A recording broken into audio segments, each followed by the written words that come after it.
না মানে তুমি তো ঘুমাচ্ছিলে তাই। আরে হ্যাঁ, একটু ঘুমিয়ে পড়েছিলাম। মানে সন্ধ্যা হয়ে গেছে, ডাকবেন তো যতই ঘুমোই।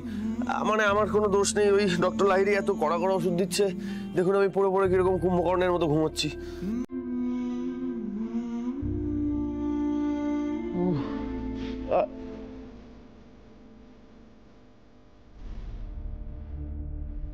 কাকু, কাকু, কি ব্যাপার বলুন তো? আপনাদের বাড়িতে সবার কি জাদু কি জাপি দেওয়ার একটা অভ্যেস আছে নাকি? ওই ডক্টর লাহিড়ী তার পেশেন্টকে দেয়, আপনি আমাকে আপনার, আমি একজন অচেনা মানুষ, তাই না? এত কাছে এসে তুই আমায় চিনতে পারলি না? আমি কে? এতদিন আমারই দোষে অভিমান করে তুই আমার বাবা বলে ডাকতি না, আর আজ যখন সব ঠিক হয়ে গেল তখন তুই আমায় চিনতে পারলি না বাবা? এই আমারই পাপের শাস্তি, আমারই পাপে তোর এই অবস্থা।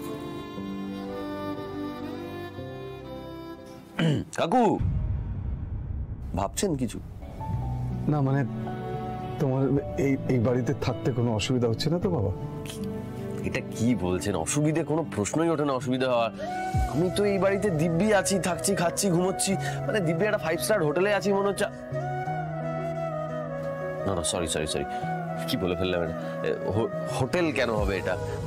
তাহলে এটা কি? বাড়ি।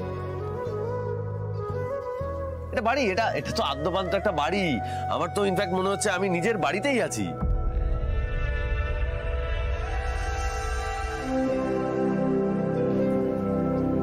এটা তো নিজেরই বাড়ি বাবা, কবে সেটা বুঝবি তুই? কবে আমাদের কথা মনে পড়বে তোর?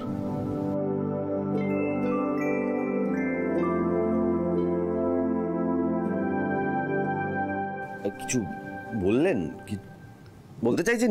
না না না, মানে আসলে আমার বয়স হচ্ছে তো, কি বলতে কি বলে ফেলছি বাবা, কিছু মনে করো না। তুমি ভাবো না এটা তোমারই বাড়ি, আমরা তোমার নিজের লোক। ভাবতে আর পারছি কোথায়? এই দেখুন না, এটা যদি আমার নিজের বাড়ি হতো আর আমি যদি আপনার নিজের ছেলেই হতাম, তাহলে কি এরকম তুমি তুমি করে বলতেন?